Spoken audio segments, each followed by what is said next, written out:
Aujourd'hui, les masques tombent. Ça y est, nous attendions ce jour et il est arrivé. Le masque tombe sur plusieurs niveaux. Déjà, il tombe physiquement, on n'est plus obligé légalement de porter le masque. Bon, je vous passe les nuances du style dans les hôpitaux aussi, mais machin, le dimanche t'as pas le droit, mais le vendredi un peu. On peut constater aussi que le masque tombe de manière symbolique, c'est-à-dire que concernant nos politiciens, notre monde, j'irais même jusqu'à étendre ça plus large que simplement le pays, concernant notre monde, certaines réalités éclatent, tout comme les guerres éclatent aussi. Donc il y a une sorte de voile d'illusion qui tombe. Et après, d'un point de vue aussi personnel, le masque tombe, on apprend à se découvrir et à se connaître finalement. Donc déjà, ça fait beaucoup d'informations de bon matin dès cette vidéo. On va resituer un peu tout ça. Qu'est-ce qui se passe? Où est-ce que je me trouve? Je suis entouré de montagnes. Il y en a une très belle là-bas. Celle-là, elle est vraiment excellente. Il y en a une que j'apprécie particulièrement aussi. C'est celle-là qui est en forme de dent, là, de canine. Juste ici, ce sommet. Derrière ces montagnes, plus précisément derrière celle-là, se trouve l'Italie. Je suis à la frontière italienne. Donc là, je suis encore en France. J'ai juste à jumper derrière ça. Et je me retrouve en Italie. Donc pour ceux et celles qui ne me connaissent pas, bonjour tout le monde, je m'appelle Céleste Grant et vous êtes sur la chaîne Bunker Sauvage. Comme vous pouvez le constater, je suis sorti, je me suis extrait de ma forêt, de mon bunker sauvage et je me suis surtout extrait de mon isolement. En réalité, si je suis ici, contrairement à ce que ça pourrait laisser paraître, je ne suis pas en vacances. Je suis bien venu travailler au contraire. Travailler, j'ai repris mon ancien boulot de barman. Je vous explique pourquoi. Il y a deux raisons à ça. Première raison, j'ai besoin d'argent en ce moment parce que je suis à la recherche d'un camping-car d'occasion, d'un véhicule, d'un van aménagé pour continuer mon petit tour de France. Si vous ne voyez pas du tout de quoi je parle, je vous invite à visionner mes dernières vidéos qui s'appellent les vlogs van life. Ça c'est la première raison, j'avais besoin d'un peu d'argent pour pouvoir investir là-dedans. Deuxième raison, c'est parce que ça fait des années que j'expérimente l'ermitage, la solitude. J'ai même envie de dire le célibat. Et en fait, ça fait longtemps, ça fait plus de 2 ans maintenant. C'est depuis le premier confinement. C'était trop, je me suis dit, je crois que j'ai besoin de me reconnecter un peu avec les gens. Ça commençait vraiment par me peser sur le moral, jouer sur mes humeurs, le manque de contact social. Parce que là où je vis, dans mon bunker sauvage, je ne vois vraiment personne. C'est-à-dire que quand je vous dis personne, c'est personne, même pas le facteur. Parce que la boîte aux lettres rien que la boîte aux lettres, elle est à environ 1 km de chez moi. Je vis dans les bois, j'ai personne qui vient. Faut vraiment que je sorte moi volontairement de ma forêt pour aller rencontrer des gens, quoi. Et en plus de ça, mes potes, mes vrais potes, je parle, pas de simples connaissances, mes vrais amis, on habite assez loin les uns les autres. L'expérience de l'isolement, même si des fois j'étais entouré ponctuellement, entouré, je sais pas, par des amis ou de la famille, ce sentiment de solitude, il est persistant. Il met du temps avant de se dissiper. En fait, c'est ce boulot qui est venu à moi. C'est pas moi qui ai eu besoin de le chercher. Ils m'ont rappelé, ils m'ont fait « Ouais, Céleste, on a besoin de renfort pour terminer la saison d'hiver. » Parce que là, c'est encore, au moment où je tourne ça, on est le 14 mars, si je dis pas de bêtises. Donc on est en fin de saison hivernale et je n'avais jamais fait de saison. Moi, je suis habitué de saisonnier les étés, mais pas les hivers. Donc par curiosité, j'ai accepté de reprendre ce petit rôle de barman et pouvoir, lorsque je suis en congé, faire du ski et faire surtout des randos. Et là, en l'occurrence, je ne suis pas du tout en congé, je reprends dans quelques heures le service. J'avais besoin de me reconnecter dans le vrai monde, en fait. Trouver des gens qui ne sont pas là à se tirailler l'esprit, mentalement parlant, avec des questionnements spirituaux-philosophicaux. D'avoir été seul pendant des années, ça m'a laissé du temps pour réfléchir à mon art, à ma vision du monde, et à le partager avec vous sur YouTube. Mais en même temps, ça n'a fait que je n'ai jamais rencontré d'opposition. Parce que sur YouTube, on est dans un monologue. On est tout seul dans sa tête, j'étais tout seul physiquement, et je balançais mes vidéos sans rencontrer le dialogue. En fait, j'étais dans un monologue, j'exposais une idée, même si dans les commentaires, il peut y avoir une forme de parade, de contradiction, mais j'étais tout le temps tout seul en fait. Tu te lèves le matin, t'es tout seul, tu vas filmer, t'es tout seul, tu fais le montage, t'es tout seul, tu publies en ligne, t'es tout seul, tu lis tes commentaires, t'es tout seul. Et c'est pour ça que j'ai pu tenir un certain nombre d'années, parce que j'avais l'illusion d'une communauté, l'illusion d'un groupe, l'illusion d'une vie sociale. Mais là, ça finissait ces derniers temps par me manquer le réel, mais pas seulement juste être entouré de gens, Ce qui me manquait également, c'était de retrouver des gens, ce que je pourrais appeler simples, qui ont un boulot, une hiérarchie, un patron avec des horaires, un truc où tu te lèves le matin, t'as pas à réfléchir. Pam, on te dit il faut faire ci, il faut faire ça. Et pourquoi j'avais besoin de ça en fait? Pour me prouver à moi-même que j'en suis capable. Car j'ai remarqué que je suis, hélas, devenu de plus en plus sauvage. Vraiment, j'ai du mal à rentrer dans un groupe et à me sociabiliser. Je suis vraiment devenu une sorte d'ermite et je ne comprends plus les gens. Dès l'instant que je suis dans une pièce où il y a plus de 5 personnes autour de moi, je n'y arrive plus, je n'ai plus les codes sociaux. Je n'arrive plus à parler, je n'arrive plus à m'intéresser. Je me trouve inintéressant. Je trouve les gens inintéressants. Je me vois me forcer à tenir des sujets de conversation qui font pas vraiment élever le débat. Là, par exemple, je suis en train de bosser avec des gens. Voilà, leur vie, leur réalité, c'est métro, boulot, dodo. Ils prennent leur boulot vachement à cœur. Vite, vite, Céleste, prépare des apéros. Il y a un bus de sang qui arrive. Vite, vite. Attention, on va tous mourir. Moi, quand on me dit ça, dans ma tête, ça fait bip, électrocardiogramme plat. En fait, je vois des gens qui prennent leur boulot à cœur, tout comme ils prennent leurs petits problèmes à cœur et qui ça les affecte. Et moi, je me sens détaché de ça. Et du coup, je me suis dit, mais c'est moi qui ai un problème ou pas? J'ai du mal à m'intégrer, j'ai du mal à me sentir concerné par ces genres de problématiques sociétales de boulot. D'avoir goûté trop longtemps à la liberté, de ne pas avoir de patron, de se lever quand tu veux, de bosser quand tu as envie, il est impossible pour moi de revenir à ce mode de vie. Mais j'avais besoin de venir l'expérimenter une dernière fois. C'est pour ça que j'ai accepté ce boulot. J'avais juste envie de voir si j'étais capable de revenir dans un mode de vie classique. Et les amis, pour la première fois de ma vie, je me sens et je prends conscience que je suis marginal. Je vois que je suis pas une norme, que la plupart des gens, qu'en fait la réalité, ce sont des gens comme ça qui bossent le matin, qui se lèvent, qui amènent les gosses à l'école, qui bouffent le soir, qui regardent le match de foot, qui vont se coucher avec des conversations très basiques. Combien t'as acheté ta voiture? Tu travailles dans quoi? C'est quoi tes diplômes? T'as vu le match de rugby? Qu'est-ce qu'on picole ce soir? T'as vu celle-là, elle est bonne, on parle de cul et tout. Et ces conversations, en fait, je vais pas dire que ça m'avait manqué, mais j'avais besoin de revenir dans un truc de normalité qui est, comme je le dis, c'est des gens simples, mais finalement qui font tourner le monde parce qu'ils sont majoritaires. La plupart des gens vivent là-dedans, dans ce schéma de travail, dans cette illusion. Et c'est bien sympa d'avoir voulu s'extirper de ce monde-là, comme je l'ai fait. Mais punaise, la difficulté quand j'y reviens. Je vous dis, j'ai l'impression d'être un gogol. Quand on me parle, ça ne m'affecte pas. J'ai l'impression d'être désensibilisé.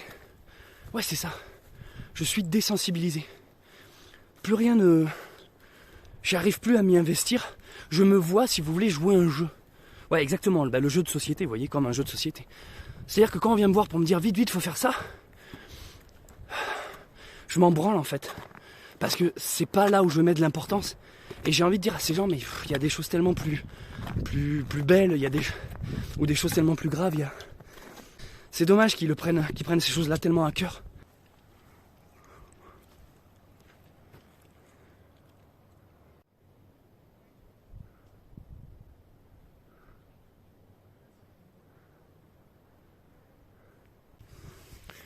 Je suis en train de me tailler un petit bout de bois là. J'ai pris la première branche que j'ai trouvée. Je l'aime bien. Je suis en train de faire le carême en ce moment. Et je jeûne le matin. Et là putain, je sens que ça douille un peu là. Je me suis réveillé ce matin, j'ai rien avalé. Et là de grimper, d'être dans l'effort, là, je sens que ça travaille un peu l'estomac et l'énergie. Du coup, pourquoi je vous parle de cette histoire de moi qui ai voulu me resociabiliser? Parce que la solitude me pesait sur le moral. Dans un deuxième temps, parce que j'avais besoin d'argent. Et dans un troisième temps, voir si je suis capable de revenir dans ce mode, dans ce schéma, dans ce rythme de vie que j'ai quitté depuis plusieurs années. Et la réponse est non. Je n'y arrive plus. Tu ne peux pas, quand tu as goûté à une certaine forme de liberté, à faire un peu ce que tu veux quand tu veux, à revenir dans un truc. Et je pense, tout comme il y a des gens qui ont une réelle difficulté à s'imaginer pouvoir s'extraire de leur vie. Je pense par exemple à quelqu'un qui aurait un métro boulot dodo, famille, portail électrique, labrador, crédit, voiture, femme, enfant, qui d'un coup se dirait putain, j'ai envie d'être libre, je veux tout quitter. Il sait pas par où commencer, il sait pas comment aller s'extraire, il sait pas s'il va tenir, s'il va aimer. Et ben moi ça me fait l'effet inverse, dans l'autre sens. D'avoir été comme ça, libre et seul et tout. À l'inverse, d'essayer de me reconnecter. Mais j'y arrive pas en fait. J'ai presque l'impression d'être devenu agoraphobe, honnêtement. C'est-à-dire la peur du groupe, la peur des gens. J'exagère un peu avec ce terme-là, mais il y a quelque chose comme ça. Vous savez quoi, même sur le plan de la séduction, même lorsque je me dis, bon allez Céleste, tu vas pas rester célib toute ta vie, même lorsque je me redonne les moyens d'essayer de rencontrer, de conclure, d'essayer de séduire, putain mais j'y arrive plus en fait, j'ai perdu tous les moyens. Et chaque veste que je me prends ou chaque début de relation qui finalement échoue assez vite me ramène à putain mais j'y arrive plus en fait. En fait j'arrive plus à me forcer.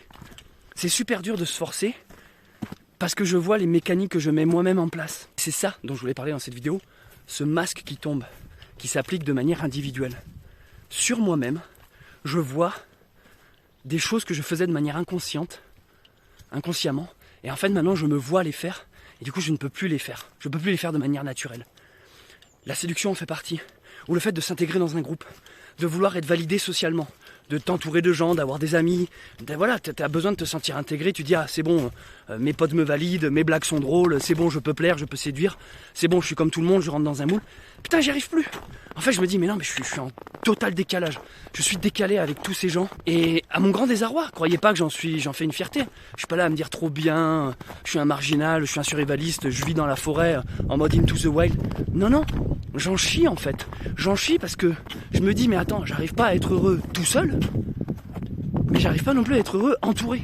Le gros avantage par contre que j'ai trouvé à venir tenter de me reconnecter un peu avec la société, avec un vrai boulot, tout ça. Bon là je vais descendre, je sens que ça va glisser. Oh putain, ça glisse. Oh, c'est pas moi qui ai lancé le départ, juste mon pied qui a glissé. Point positif à être revenu là-dedans dans ce mode de vie me fait prendre conscience de la chance et du luxe que j'ai le reste du temps. Ces derniers temps, j'avais l'impression un peu de cracher dans la soupe. J'étais pas vraiment heureux d'être seul et libre, de pas avoir de structure, t'as pas de patron, tu fais un peu ce que tu veux quand tu veux. Ça commençait par me miner le moral, je me disais mais putain je me vois pas terminer ma vie comme ça. Mais maintenant que je reviens dans le schéma un peu plus classique, c'est une norme, la plupart des gens ont ce mode de vie là, un boulot, ils bossent 35 heures semaine, ils ont 5 semaines de congé par an. Enfin, alors oui ils ont un salaire fixe et tout ça, moi je suis plus en galère financièrement, mais là je prends conscience de la chance que j'ai le reste du temps en fait. Je me dis non mais en fait je peux pas me plaindre quoi. En fait il me faut peu pour être heureux. Mais si vous voulez ça n'a pas de prix. Le fait de pouvoir se balader.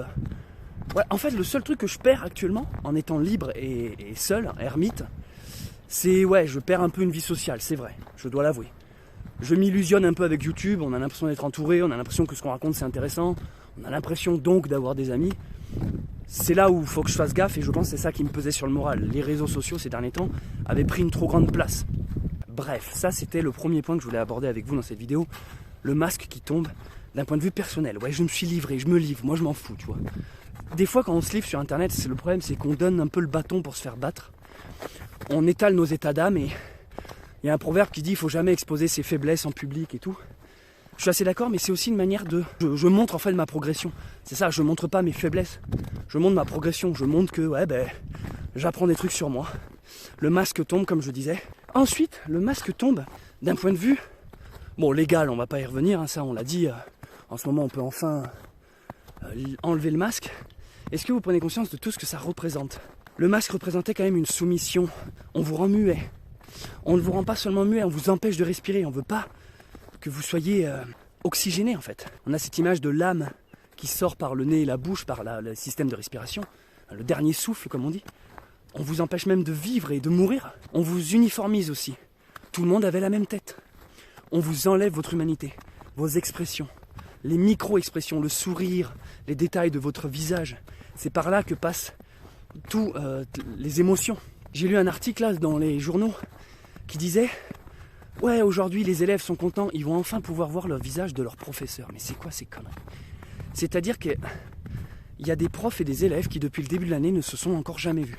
Les élèves n'ont aucune idée à quelle gueule a leur professeur et le professeur n'a aucune idée de quelle gueule ont les élèves. Un scandale. Je serais prof, je n'aurais jamais foutu cette merde, quitte à me faire virer. En même temps, quand t'es à tes 3 doses, c'est déjà bien que t'es soumis, donc t'en as plus rien à foutre de porter un masque. et de chier sur le concept de l'humanité et des émotions. Je lisais aussi un autre article qui disait « Oui, je trouve ça scandaleux qu'on doive retirer les masques. La pandémie est encore présente, j'ai trop peur. » Mais qui pense comme ça? Il y en a vraiment qui pensent comme ça? Qui pense comme ça à part une vieille dans un EHPAD qui est abreuvé de BFM TV? Qui pense comme ça? Qui se dit, ah bah dis donc, il nous faut retirer les masques? C'est-à-dire que les gens, on les formate à un tel point que maintenant ils veulent s'auto-flageller eux-mêmes. Non mais scandaleux, j'espère vraiment que ces articles-là, c'est de la merde et que c'est juste pour faire le buzz. Et donc maintenant, le troisième point, le masque tombe d'un point de vue sociétal. En fait, il y a des guerres, notre président nous veut pas du tout du bien. La preuve en est, il fait des sanctions vers la Russie. Les méchants, c'est les Russes, les gentils petits pauvres, c'est les Ukrainiens. C'est beaucoup plus complexe que ça, les amis. Il sanctionne, du coup, prix de l'essence, on en chie, nous, le peuple, de leurs mauvaises décisions. Comme toujours, si l'État voulait vraiment notre bien, il pourrait faire un geste par rapport à l'essence. Il pourrait déjà retirer les taxes, le prix du gasoil. Se dire, bon ben voilà, exceptionnellement, on ne prend plus de taxes sur l'essence. Ça rediminuerait le prix quasiment de moitié. Les gilets jaunes s'étaient emballés parce que l'essence était à 1,30€, 1,40€. Aujourd'hui, on en est au double. On est à quasiment 2,50€. Mais on les a tellement formatés, piqués dans le bras avec leur triple dose, que plus personne n'ose se rebeller. Et du coup, il y a des pseudo-rebelles comme moi sur YouTube là qui ouvrent un peu leur gueule, complotistes. Mais c'est ridicule comme rébellion, ça. Mais bon, il reste que ça. De toute façon, depuis la nuit des temps, ça a toujours été les artistes, les poètes et les philosophes qui tentent de réveiller les consciences de la masse. Mais à un moment donné, c'est quand même la masse qui est censée bouger son cul, quoi. Les penseurs, ils sont juste là pour amener des idées, amener des pistes de réflexion. Mais faut que la masse se bouge, en fait. Du coup, le masque tombe parce que on voit que nos politiciens n'ont rien à taper. Macron qui nous sort sa vieille lettre d'un air de dire « je me présente », ça nous fait ni chaud ni froid. Qui a encore envie de voter pour Macron, honnêtement? Je sais pas, et pourtant il y en a. Et en même temps, qui a simplement envie de voter? Je veux dire, il faut l'avouer, même les élections présidentielles, on n'en a rien à taper là. Moi j'en ai rien à foutre de voter Pécresse, Macron ou Zemmour. Ça ne me touche pas, je ne me sens pas concerné. Et là j'imagine déjà le commentaire qui va me dire ah, tu devras aller voter, chaque vote est important, c'est le droit démocratique. Mais t'y crois encore, toi? T'y crois encore à ce droit démocratique, républicain? C'est une blague. Voilà, ça c'est beau. Vous voyez ça là? Un arbre qui pousse dans la roche. Il s'en bat les couilles, lui, il a même plus de terre. Oui, moi, chez moi, il n'y a rien qui pousse, ma terre, c'est de la merde. Tu crois qu'il se pose la question, lui? Il s'est dit, balèque, je vais pousser sur du rocher. Qu'est-ce que tu vas faire? Mets-moi juste un peu de mousse, mets-moi une stalactite par ici. C'est ça qu'on doit retrouver, les amis, c'est notre force sauvage. Genre, on est dans un terrain de merde, un terrain sec, solide et nul à chier. On pousse. On pousse quand même, on grandit, on décale la roche. Donc comme je disais, les masques tombent dans le sens où on n'y croit plus. On ne croit plus à nos politiciens, ce système de vote. En fait, on a d'autres préoccupations. En ce moment, on ressent d'un point de vue individuel des épreuves que nous devons traverser. Chacun là. Vous, il y en a, ils sont en train de vivre des deuils, des séparations, ils se font virer de leur boulot, ils ont des difficultés financières, ils sont angoissés, ils sont stressés, ils sont dépressifs. On vit chacun sur un plan individuel des choses compliquées. Mais en fait, c'est aussi sur un plan universel, mondial. Tout le monde traverse ces choses-là. Si vous croyez en Dieu, on pourrait même dire cette phrase-là, que Dieu donne les épreuves les plus grandes à ses meilleurs soldats. C'est une manière de dire que si vous en chiez actuellement énormément et que vous avez l'impression d'en chier beaucoup plus que votre collègue, c'est parce que la vie, le cosmos, l'univers sait que vous avez les moyens de surpasser ça et donc d'être meilleur. Vous le savez, actuellement vous le sentez, on sent qu'il y a un climat, un truc ambiant, une situation oppressante, c'est stressant. On n'est pas bien, c'est dur en ce moment de dire on est heureux. Je défie quiconque de me lâcher dans les commentaires, non moi ça va, ma vie elle est trop cool, tout va bien. Non, vous savez pourquoi? Ça s'appelle des égrégores. Qu'est-ce qu'un égrégore? Je vais vous faire un schéma dans la neige pour vous montrer ce que c'est. Un égrégore, c'est un peu comme le cloud. Voilà, j'utilise des mots high-tech techniques pour vous parler parce que je sais qu'il n'y a que ça qui vous intéresse. Ça, imagine, c'est toi. Ça, c'est un voisin. Ça, c'est un collègue. Voilà. En fait, quand tu as peur et quand tu es stressé, c'est quelque chose, c'est comme une énergie qui sort de toi, de ta tête, et qui va alimenter un nuage, un cloud. Tu vois, une sorte de trou noir comme ça. Sauf que ce collègue a aussi ses craintes, ses angoisses, son stress, et il va aussi alimenter cette chose négative. C'est ce qu'on pourrait appeler une hallucination collective. Lui aussi, par exemple. lui aussi il va alimenter ce truc. Et ça va faire que grandir. Et ce grand nuage, il n'est pas unidirectionnel. C'est un peu comme quand tu mets une vidéo en ligne, ça part dans un sens, mais il y a aussi le ping et le pong. Putain, le mec, il a utilisé le langage de geek, quoi. Et en fait, ces ondes négatives que tu vas alimenter, tu te les reçois aussi dans l'autre sens, de ce grand tout. Et des fois, tu vas t'alimenter de pensées qui ne sont pas à toi. Le stress de ton voisin, il va passer par là et revenir à différents pourcentages, hein, des fois à 80%, des fois à 2%. Voilà. Et en fait, ce grand nuage, on appelle ça l'égrégore. Et l'égrégore, de temps en temps, peut aussi venir être capté par quelqu'un qui n'a aucun rapport avec ça. Quelqu'un de sensible. Quelqu'un qui, par exemple, est déconnecté, un ermite, qui ne regarde pas la télé, qui ne lit pas les journaux, qui ne va pas sur Internet, donc qui est déconnecté de ça. Mais quelqu'un de sensible, d'hyper connecté, relié au grand tout, à la source, appelez ça à la lumière, à ce que vous voulez, il va quand même ressentir cette énergie de merde. Vous voyez ce que je veux dire? Sauf qu'à lui tout seul, il ne peut pas recontrebalancer ça. Parce que cette énergie de merde, en fait, elle existe aussi en positif. Tu peux mettre des bonnes ondes, un bon état d'esprit, un optimisme, garder la foi, la lumière, l'espoir. Mais il faut être nombreux. Il faut être nombreux. C'est l'éternel combat de l'ombre et de la lumière, bordel de merde. C'est ce dont je vous parle dans de nombreuses de mes vidéos, cette lutte contre l'obscurité. La moindre bougie, la moindre petite flamme terrasse les ténèbres dans la plus obscure des grottes. Vous êtes cette lumière, vous êtes cette énergie. On appelle ça l'espoir, on appelle ça la foi. Je sais qu'il y en a plein qui détestent ce mot, mais c'est ça. Gardez espoir en fait. Même lorsque le monde semble s'effondrer sous vos pieds, que l'univers semble aller contre vous et que vous vous sentez seul contre tous, gardez espoir. C'est cette énergie positive qui va alimenter cette énergie bonne, cette énergie de lumière et qui va redonner du baume au cœur dans le cœur des gens en l'occurrence. C'est à ça à la base que servent les messes, les cérémonies, les cultes, les réunions. Lorsque des gens vont dans une église par exemple ou une chapelle, déjà elles ne sont pas construites dans des endroits hasardeux, ces lieux-là, ces chapelles, ces lieux de culte.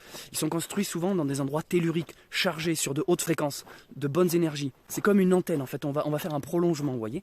Quand un groupe de gens se réunit dans un même lieu pour prier, ça va transférer une énergie dans le monde qui va faire une retombée après, comme une retombée radioactive. Vous voyez, en ce moment on parle de guerre, on a peur de retombées nucléaires. C'est à ça que servent en fait à la base les messes, c'est transférer de l'amour sur le monde pour justement lutter contre cette onde négative.